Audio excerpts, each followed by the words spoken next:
वही सेकंड वाले का सब पावर हो जाएगा। बोलो, जो सेकंड ऑर्डर का निकाले हो उसी का सब पावर हो जाएगा ना। केवल बस सेकंड अपनी जगह पर रहेगा वैसे ही। बोलो।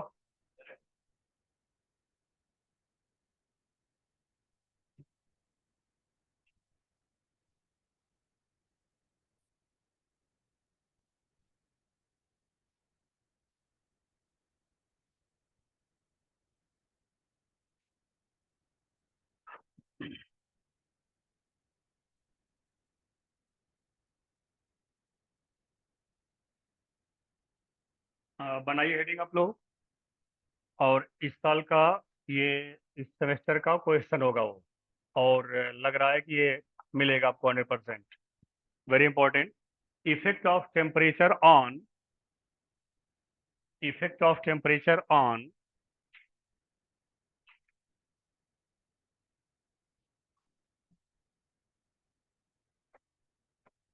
Rate of reaction. Effect of temperature on rate of reaction. इसी को दूसरे को तरीके से क्वेश्चन जैसे ये है ऐसे क्वेश्चन होगा। दूसरे तरीके से कैसे होगा? और करके effect of temperature on rate constant. Rate constant. तीसरे तरीके से क्वेश्चन क्या होगा?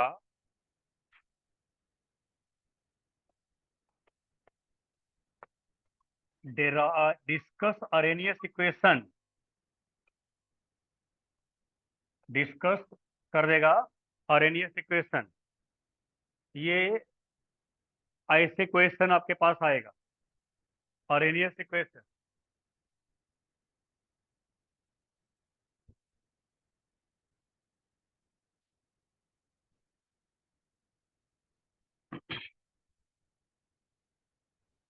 Arrhenius equation.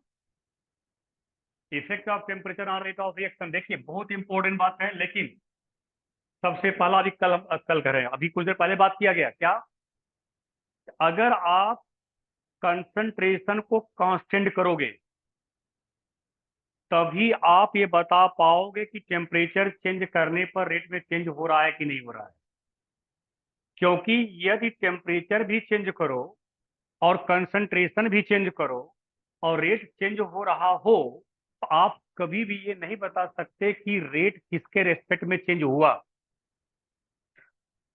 ये मैं कोई नई बात आपसे नहीं कर रहा हूं। ये सिंपल सी बात है। अगर एक पैरामीटर को चेंज करके स्टडी करना होगा तो अन्य सभी पैरामीटर को क्या करना पड़ेगा? कांस्टेंट करना होगा। Whenever we are going to discuss about the effect of temperature on the rate of reaction और on the rate constant, then we have to keep concentration constant.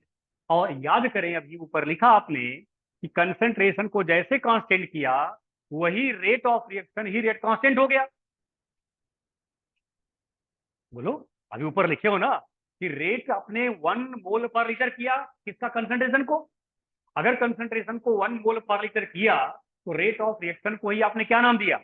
Rate constant नाम दिया। तो अगर हम सभी लोग टेम्परेचर पैरामीटर को change कर रहे हैं तो मोलर कंसंट्रेशन पैरामीटर को क्या करना पड़ेगा? कांस्टेंट करना होगा। तो अब हम यहाँ पर चाहे हम रिएक्शन की बात करें या फिर रेट कांस्टेंट की बात करें, बात एक ही होगी क्योंकि कंसंट्रेशन क्या रहेगा? कांस्टेंट रहेगा। और वो कंसंट्रेशन कितना रखना है आपको? 1 मोल पर लीटर। और वह कंसंट्रेशन रखते हुए आपको क्या चेंज करना है? टेम्परेचर चेंज करके उस रेट के ऊपर टेम्परेचर का क्या इफेक्ट होता है इसको फाइंड करते हैं। तो अब यहां पर टेम्परेचर के इफेक्ट को एक्सप्लेन करने के लिए जिस इक्वेशन का यूज करते हैं उसे क्या बोलते हैं? Arrhenius equation. Arrhenius equation. लेकिन ध्यान देना, यहां तक पहुंचने के पहले जब आप इनिशिएट करोगे तो इनिशिएट करते समय आप क्या डिफाइन करोगे?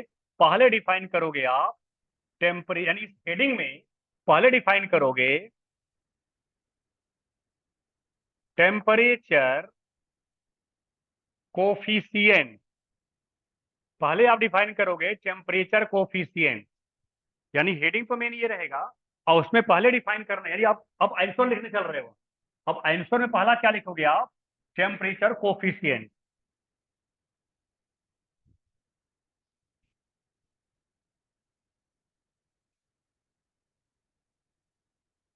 चलेगी भाई, उनका टाइम आएगा, चलेगी ना।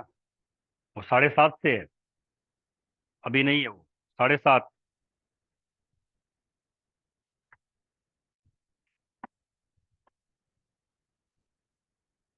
टेम्परेचर कोफिशिएंट, आओ जरा सीखो इसको, नहीं तो हम तो लिख दें कि आप रट्टा मारी दोगे। पेपर कैसा हुआ था? पेपर ठीक ठाक हुए ना सब? सबका हो गया पेपर ठीक ठाक? केमिस्ट्री में क्या पूछा था, कुछ पूछा था ठीक ठाक? हैं? बोलो। पेपर भी नहीं देखे। चलिए कोई बात। आओ, टेम्परेचर कोफिशिएंट, ये बताओ के क्या है? के क्या है? रेट कांस्टेंट है पक्का? पक्का रेट कांस्टेंट है? रेट कांस्टेंट क्या होता है? अरे जब ऐसी बात हो रही हो, डिस्कशन चल रहा हो, सीधे बोलो जब रेट कांस्टेंट हो जाए। जब रेट कांस्टेंट हो जाए दैट इज रेट कांस्टेंट। तो पूछेगा फिर सामने वाला, रेट कांस्टेंट कब होगा? जब मूलर कंसंट्रेशन कांस्टेंट, जब मूलर कंसंट्रेशन कांस्टेंट हो गया, तुम्हारा रेट कांस्टेंट हो गया। अगर मैं कहूं एक टेम्परेचर 25 डिग्री सेल्सियस है, ठीक, 25 डिग्री सेल्सियस पर आपने क्या मीजर किया? रेट मीजर किया, और रेट मीजर करते समय कंसंट्रेशन कितना रखा? 1 मोल पर लीटर रखा। तो क्या यही रेट रेट कांस्टेंट होगा कि नहीं? यानी जब आपने कंसंट्रेशन कितना कर दिया, 1 मोल पर लीटर कर दिया, तो रिएक्शन के रेट को ही क्या बोलोगे? Rate constant. पक्का? तब इसको हम रिप्रेजेंट किए K25।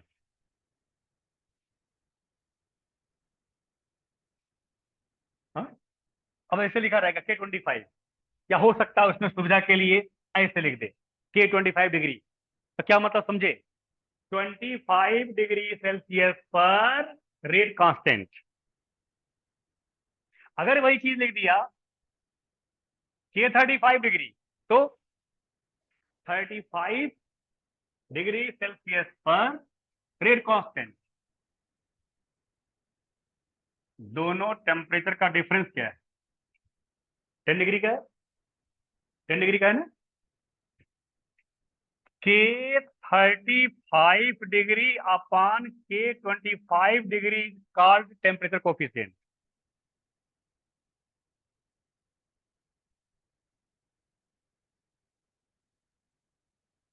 अब अपने अपने शब्दों का उपयोग करिए, इसको शब्दों में लिखना है। कैसे लिखा जाएगा? दोनों टेम्परेचर के बीच का डिफरेंस कितना है? 10 डिग्री का है ना, 10 का डिफरेंस। अरे बताओ ना, 25 35 पर 10 का डिफरेंस है कि नहीं? तो 10 डिग्री टेम्परेचर डिफरेंस पर रेट कांस्टेंट का रेशियो, 10 डिग्री टेम्परेचर डिफरेंस पर रेट कांस्टेंट का रेशियो ही क्या कहलाता है? टेम्परेचर कोफिशिएंट कहलाता है। इसका मतलब आप लिखोगे दो रेट कांस्टेंट की वैल्यू, और दोनों रेट कांस्टेंट की वैल्यू कितने पर हो? 10 डिग्री टेम्परेचर के डिफरेंस पर हो, ठीक, दोनों का रेशियो ही आपका कहलाएगा। क्या इसको ऐसे लिखूं के 308 के 298 ऐसे लिख दिया गया? हाँ, अभी क्या हो गया? हरी राम, ये केल्विन हो गया, ये केल्विन टेम्परेचर हो गया। अरे भाई 35 में 273 ऐड करो, और 25 में 273 ऐड कर दो, तो ये 25 वाला होगा 298, 10 का डिफरेंस हो गया 308। तो ये केल्विन हो गया, ये आपका डिग्री सेल्सियस में, ये आपका केल्विन में। लेकिन टेम्परेचर डिफरेंस हो कितने का? केवल 10 का ही हो। व्हाट्सएवर द टेम्परेचर, उससे हमारा मतलब नहीं है। ये तो एक रफ आइडिया में आपके पास रखा गया। तो टेम्परेचर का डिफरेंस हमेशा 10 पर हो, टेम्परेचर चाहे जो भी हो, और उस दौरान दोनों रेट कांस्टेंट का रेशियो ही क्या कहलाएगा, टेम्परेचर कोफिशिएंट। अब इसको शब्दों में सेट किया जाए, the ratio of rate constant at two temperature separated by 10 डिग्री is called temperature coefficient। फिर सुन लें, the ratio of rate constant at two different temperatures separated by 10 degree called temperature coefficient। तो अब आप लिख सकते हो शायद, बोलो। तो लिखो, the ratio of rate constant, the ratio of rate constants at two different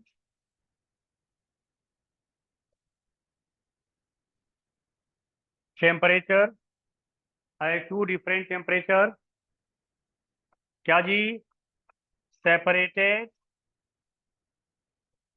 by 10 degree. अब चाहो तो डिग्री लगाओ, तो सेल्सियस लगा दो आप। अगर डिग्री लग गया है तो आपको पता है ना कि डिग्री कहाँ कहाँ लगता है, दो जगह, फॉरेन और फॉरेन हाइट और सेल्सियस में। केल्विन में यानी एब्सोल्यूट स्केल पर डिग्री नहीं लगता। तो separated by 10 degree Celsius is called temperature, temperature coefficient, temperature coefficient.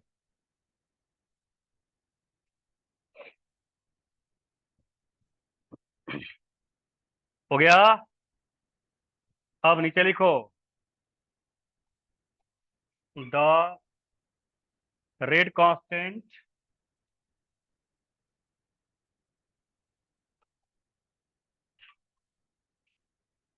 the rate constant at 25 degrees Celsius is equal to K 25। The अब तो आपकी मजबूरी है कि आपको 35 लेना ही है या 15 लेना है, क्या बोलते हो? या तो 15 करो या 25 करो, क्योंकि 10 का डिफरेंस चाहिए ना। तो कम करोगे 15 करो, ज्यादा करोगे 35 करो। कांस्टेंट एट 35 डिग्री, के 35 डिग्री, तो क्या हो जाएगा, 10 द टेम्परेचर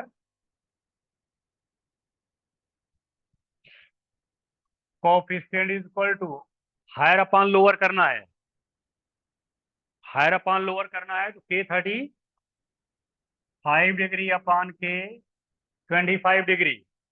इसको लिख सकते हो केल्विन में, K 308 अपॉन K 298।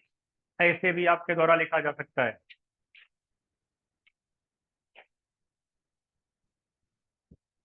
और याद रखना, लोअर टेम्परेचर पर के की वैल्यू हमेशा लोअर होगी कंपेयर टू द हायर। इसका मतलब टेम्परेचर को राइज करेंगे तो रेट कांस्टेंट की वैल्यू भी क्या होगी, राइज करेगी, क्योंकि रेट ऑफ रिएक्शन भी राइज करेगा। फिर सुन लो मैंने क्या बोला, टेम्परेचर इंक्रीज करने पर रिएक्शन का रेट इंक्रीज करेगा, अर्थात रेट कांस्टेंट की वैल्यू भी क्या होगी, इंक्रीज करेगी। और एक्सपेरिमेंटल ऑब्जर्वेशन क्या हुआ कि अगर हम कोई रिएक्शन कैरी कर रहे हैं, यदि temperature 10 degree 10 degree Celsius temperature को राइज करते हैं, तो रिएक्शन की वेलोसिटी जनरली दोगुनी हो जाती है, जनरली डबल हो जाती है, इन सम केसेस ट्रिपल हो जाती है। तो अब यहां लिख सकते हैं, एक्सपेरिमेंटली, उसी में आगे लिखें, experimentally it has been observed, it has been observed that on each 10 degrees Celsius rise in temperature, the rate of reaction becomes double and even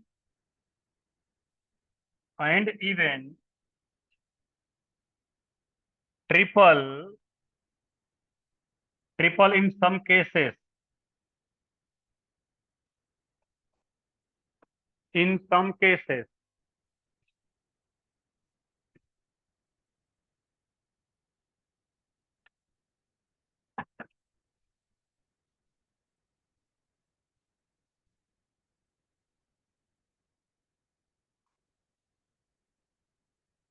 ठीक, अब जो हेडिंग मेन हेडिंग थी उसमें अंतिम हेडिंग क्या थी? जो मेन हेडिंग लिखे 3 लिखे हुए ना, उसमें अंतिम क्या था? Arrhenius equation. तो इसी अब देखिए, पहला स्टॉप आपका आ गया, दूसरा स्टॉप क्या होगा? द इफेक्ट, आगे लिखिएगा, the effect of temperature on rate of reaction is explained by using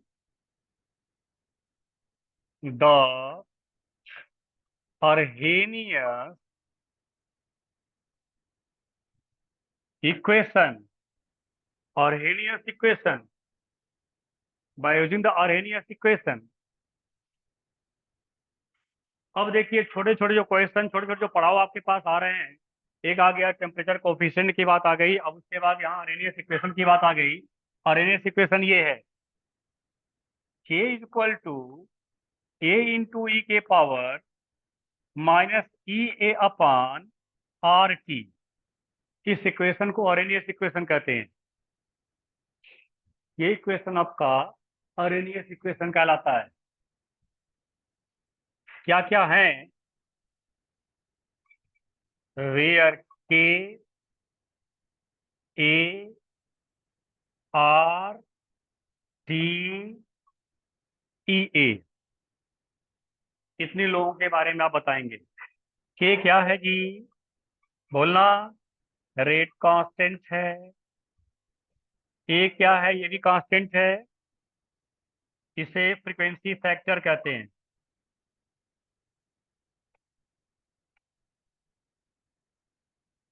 frequency factor.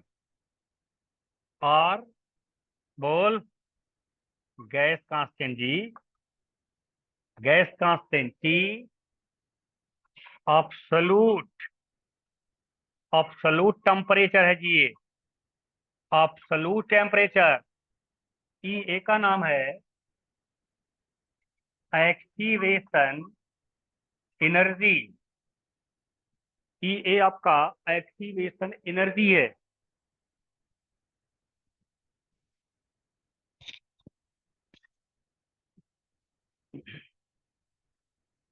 Activation energy. सब नेम को आप दिमाग में बैठा लो, सब नेम आपके पास हो जाने चाहिए। इस इक्वेशन का यूज करके देखो, इसमें टी लगा हुआ है, टी फॉर टेम्परेचर, और इस टेम्परेचर का इफेक्ट किसके ऊपर नजर आ रहा है? के ऊपर नजर आ रहा है। अभी यहाँ से कोई रिजल्ट आपके पास नहीं आ रहा है। अब रिजल्ट कब आएगा? चलिए, टेकिंग टेकिंग लॉग, क्योंकि ई है, ई के पावर है तो लॉग ई लेंगे आप, लॉग 10 नहीं लेंगे आप। लॉग ई को 60 में क्या लिखते हो? लोन, एलन लिखते हो, पढ़ते हो लोन इसको, लोन एलन। लॉग ई लिखो या एलन लिखो। Taking log of above equation कौन सा है? 1। वी गेट वी गेट क्या होगा जी? लॉग लेना है इसका। तो स्टार्ट में देखो, loan K is equal to ln ए। जैसे ही ई आपने बेस लगाया तो यहां से ई खिसक जाएगा और सब साइन के साथ नीचे गिर जाएंगे। क्या हो जाएगा? ई अपान आर टी हो गया। ई अपान आर टी हो गया ये। ठीक। इक्वेशन नंबर आपका ये 2। यहां से पहला, इस इक्वेशन का पहला पड़ाव आपको सिखाता हूं। देखें, लोन के पर क्या 1/t है कि नहीं? उसमें 1/t है। बोलो, इक्वेशन बना लिया।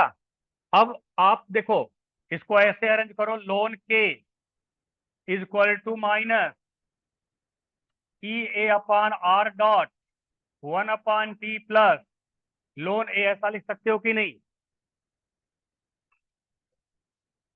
तो उसी को मैंने ऐसे लिख दिया। सेम इक्वेशन मैंने ऐसे लिखा।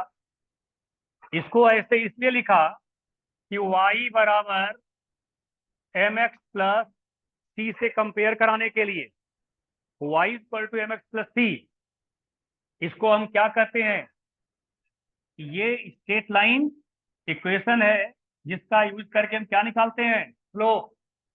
स्लोप निकालने का इक्वेशन है। तो अब जरा देखिए, m के जगह क्या है? m के जगह minus E A upon are है। यानी इसका स्लोप जो आएगा कैसा आएगा? निगेटिव आएगा। Slope negative. और x के जगह कौन है? 1/t है। और c के जगह कौन है? ये c को बोलते हैं इंटरसेप्ट। सी को कहते हैं इंटरसेप्ट, जिसको हिंदी मीडियम में जो पढ़े होंगे अंतखंड। और यम जो स्लोप है, स्लोप को हिंदी में प्रवणता कहते हैं, जो पढ़े होंगे हिंदी मीडियम में। तो एम की वैल्यू क्या है? Minus E upon R. और एक्स की वैल्यू क्या है? 1/सी है। और सी के जगह पर क्या है? लोन ए है। यानी सी को क्या मैंने बोला? इंटरसेप्ट। तो ये आपका सी जो है इंटरसेप्ट। और एम क्या बताएगा? स्लोप। एम क्या बता रहा है? स्लोप। लिखो इसे।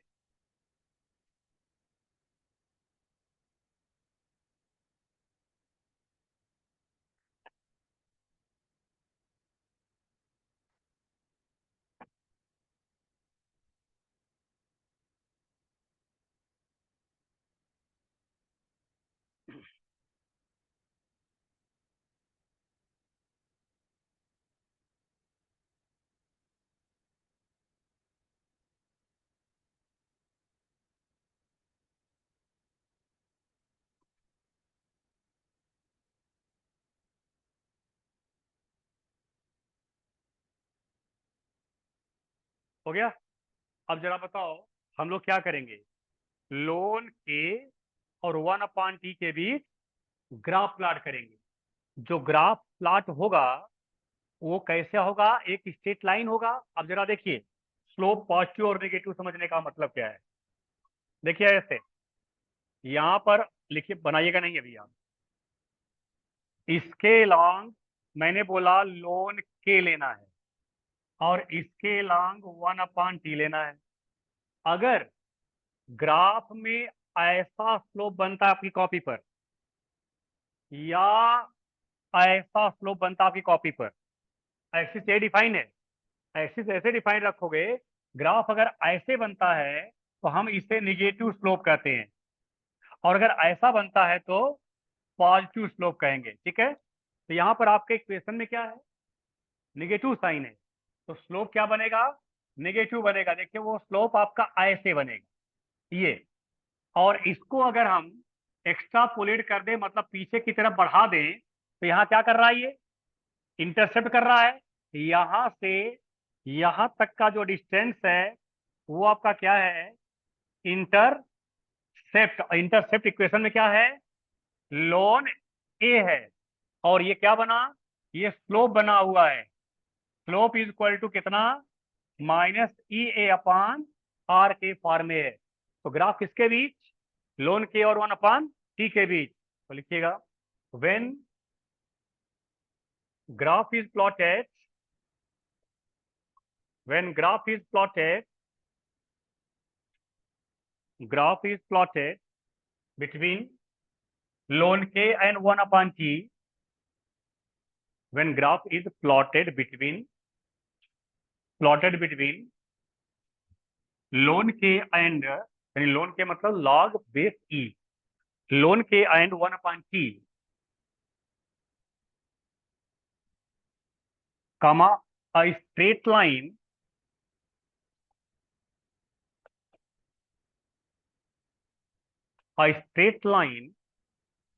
is obtained. A straight line is obtained. Straight line is obtained. हो गया। उसी में आगे लिखो slope is equal to minus E A upon R and intercept is equal to ln A. Intercept is equal to ln A.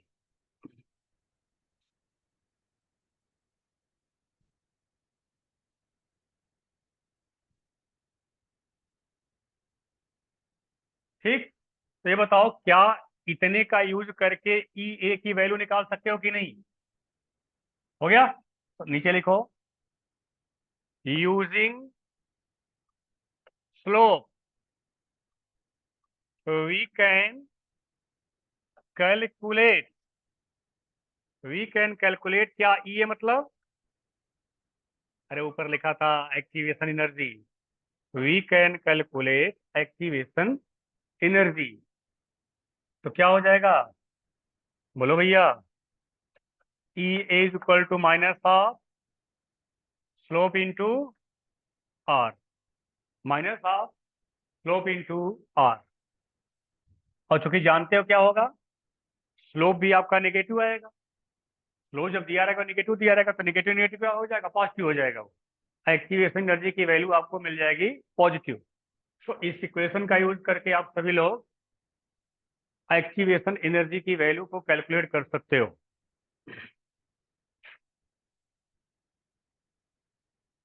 ठीक, या तो clear? आइए आगे जरा देखिए। एट टू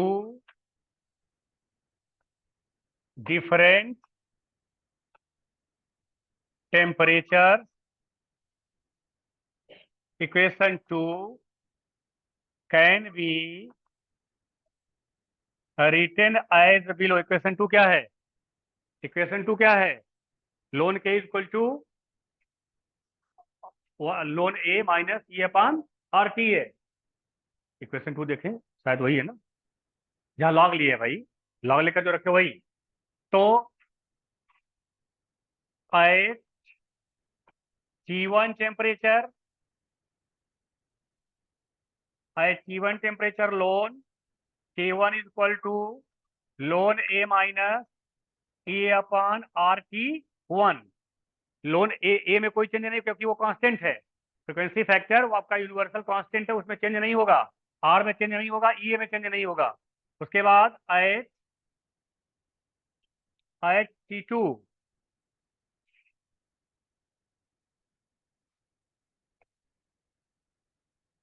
T2 टेम्परेचर क्या लिखोगे? Ln K2 is equal to ln A minus E upon R T2।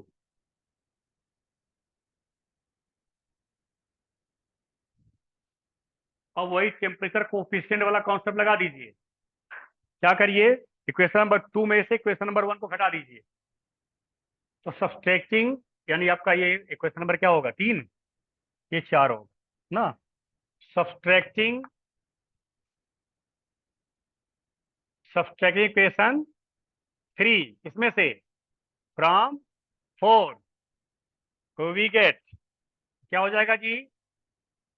Loan K2 minus ln K1, उसके बाद ln A minus E A upon R T2 minus ln A plus हो जाएगा, बोलो, ई ए upon are T1।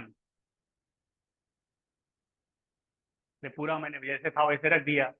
Loan ए क्या हुआ, cancel हो गया। इधर वाला वैल्यू प्लस है, इधर वाला वैल्यू माइनस है। प्लस वाले को पहले लिख लो, माइनस वाले को बाद में लिखो। क्या लिखोगे, ln K2, ln K2 minus ln K1 is equal to E A upon R. Common है क्या, क्या लिख सकते हैं, 1/T1 minus 1/T2, log A minus log B, log A upon B हो जाएगा। चलिए क्या लिख सकते हो, ln K2 by K1 T A upon R. इधर क्या हो जाएगा, T2 माइनस T1/T1 T2। बोलो, ये बोलो ना, यही होगा। लोन को अपने कैलकुलेटिव लॉग में कन्वर्ट करो, मतलब log 10 पर क्या हो जाएगा, 2.303 log of K2 by K1 is equal to T A upon R T2 minus T1/T1 T2। क्या लिख सकते हो, log of K2/K1 to the base 10, 2.303 को ढकेल दो नीचे, क्या हो जाएगा, E/2.303 are T2 minus T1/T1 T2। यहां से भी EA की वैल्यू निकल सकती है कि नहीं, यहां से भी EA की वैल्यू निकल सकती है। अगर आपके पास दो टेम्परेचर डिफाइंड होगा तो दो कांस्टेंट भी डिफाइंड हो जाएगा। दो टेम्परेचर पर दो कांस्टेंट भी डिफाइंड हो जाएंगे। आर कांस्टेंट है ही, 2.303 आपका मल्टीप्लाई में है। EA की वैल्यू आप यहाँ पर कैलकुलेट कर सकते हो।